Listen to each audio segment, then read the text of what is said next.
This is a walkthrough of how I made the cinematic in Unreal Engine 5, what I did to animate my character, how I made a Niagara particle system, and so on. Towards the end of the video, I will also talk about the concept and how it turned into SPERM.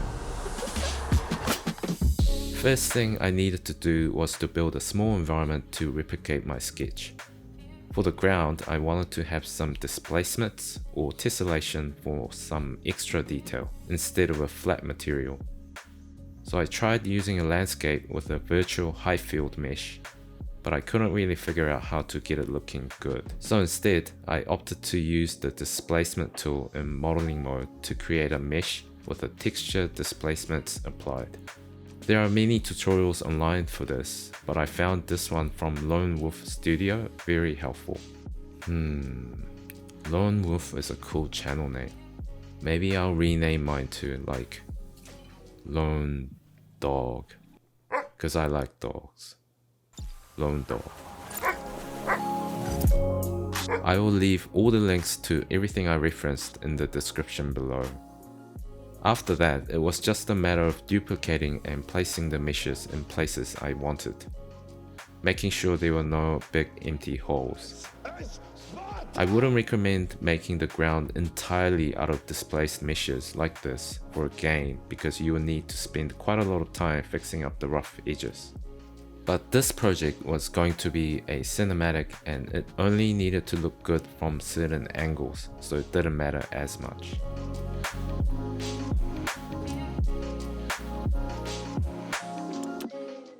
The whole scene wasn't going to be very big or complex, so I just started building with Megascan cliff faces without doing any whiteboxing.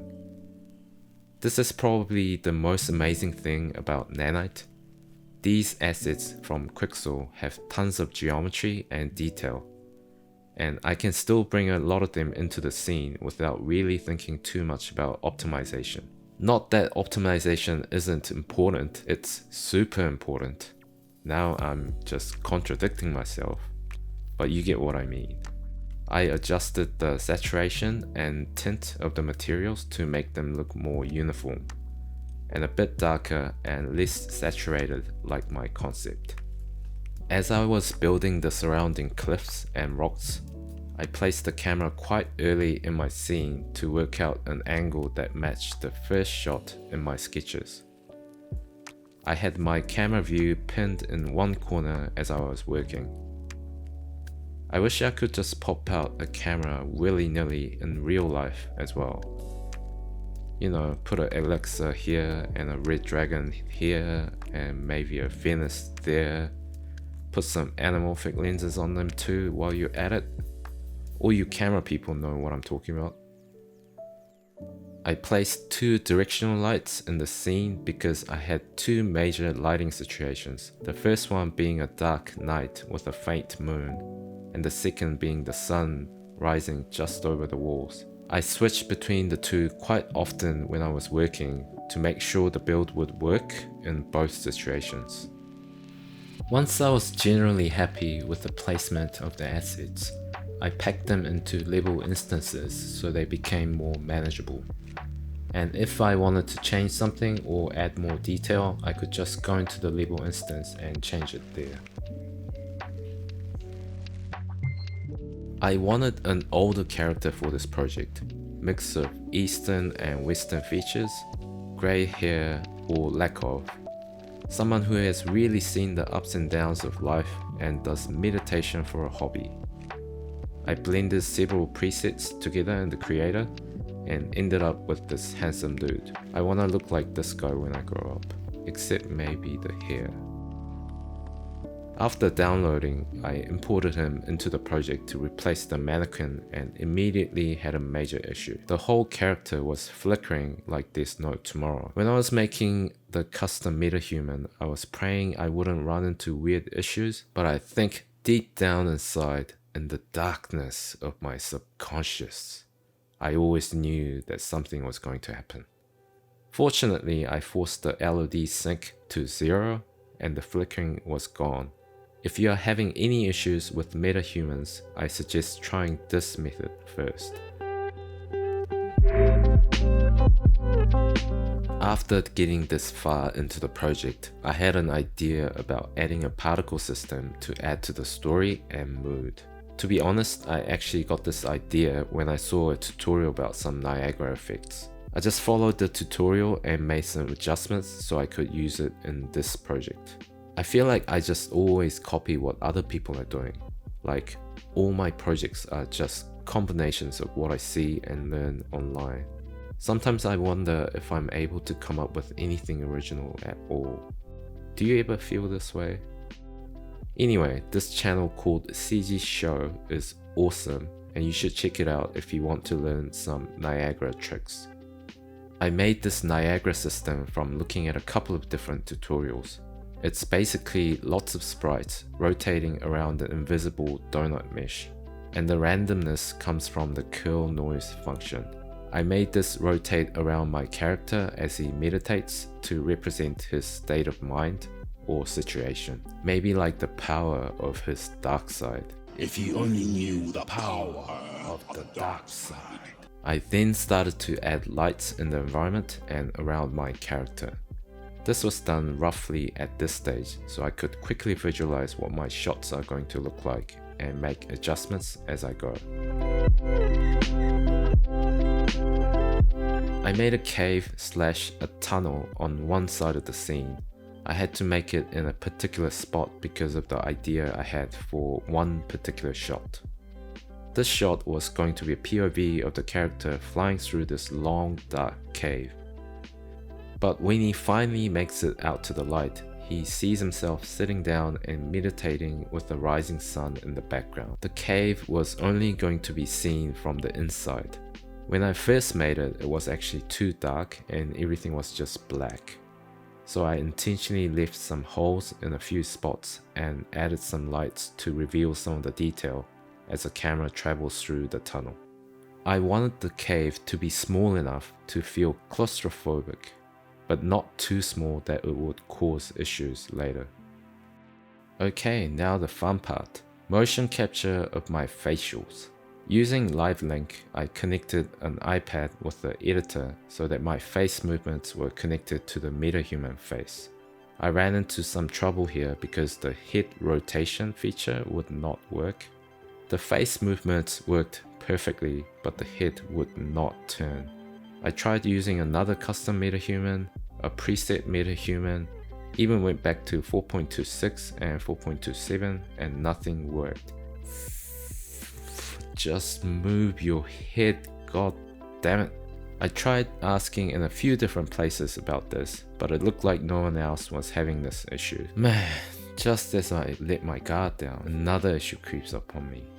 Anyway, I did the mocap of just my facials and manually animated the neck and head movements to match what the face was doing. In some ways this was better because I don't have to rely on my awkward acting, but it did take a long time to make the movements somewhat believable. Then I copied the animation data onto the Metahuman that was sitting in my scene. I added some subtle body movements as well to make it less robotic. I made further adjustments to the face animation manually as well, because the LiveLink app is not really good at picking up subtle nuances.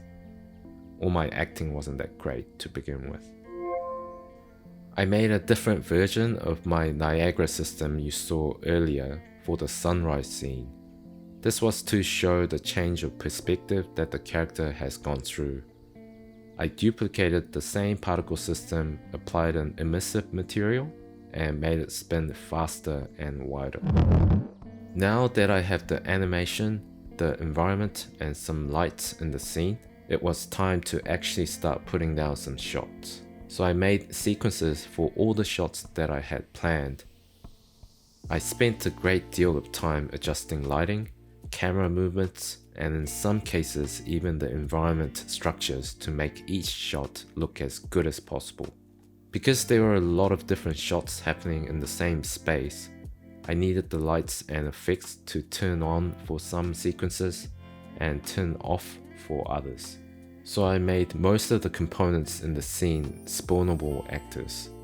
This meant all the spawnable actors would only be visible for the sequences they were assigned to and not others. This meant a good deal of organizing and knowing exactly what I needed for each shot.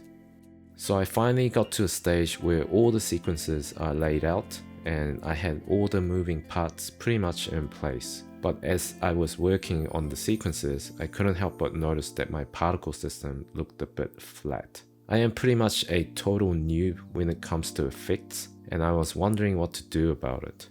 Luckily, not too many hours later, I came across this video on YouTube.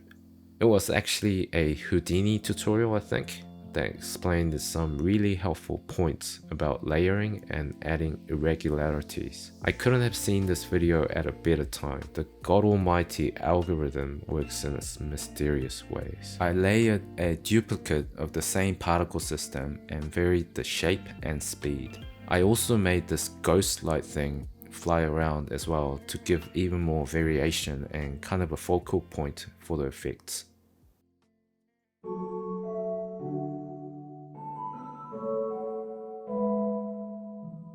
Even though it's not perfect, the effects looked so much better than before. I was so proud of what I made, I showed my wife straight away. And she goes, "Are those sperm?" And since then, I couldn't get the image of sperm out of my head. The idea of sperm coincided perfectly with my concept and even the narration. The main character spends a lot of time in the dark and struggles through a tunnel to finally see the light, you know. Maybe that was what my subconscious told me to do all along.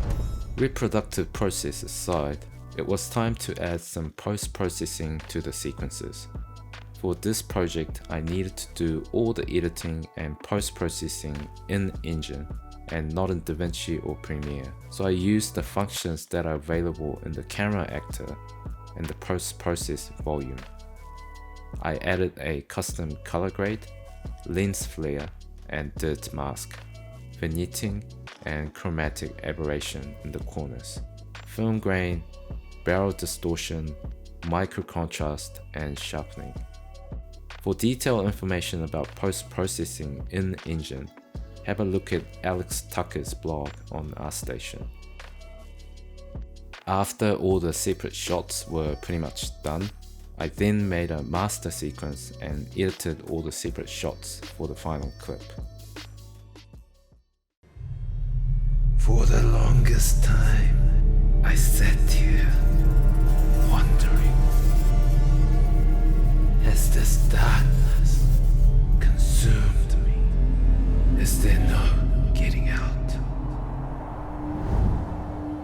Only at the end, I finally see. It is here where I shed a light.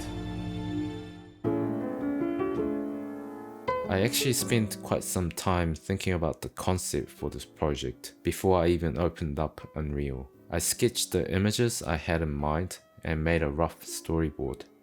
Then from these sketches, I thought of what kind of angles and camera moves could work. I also thought about what would be going through the main character's mind and wrote a narration which I made many versions of.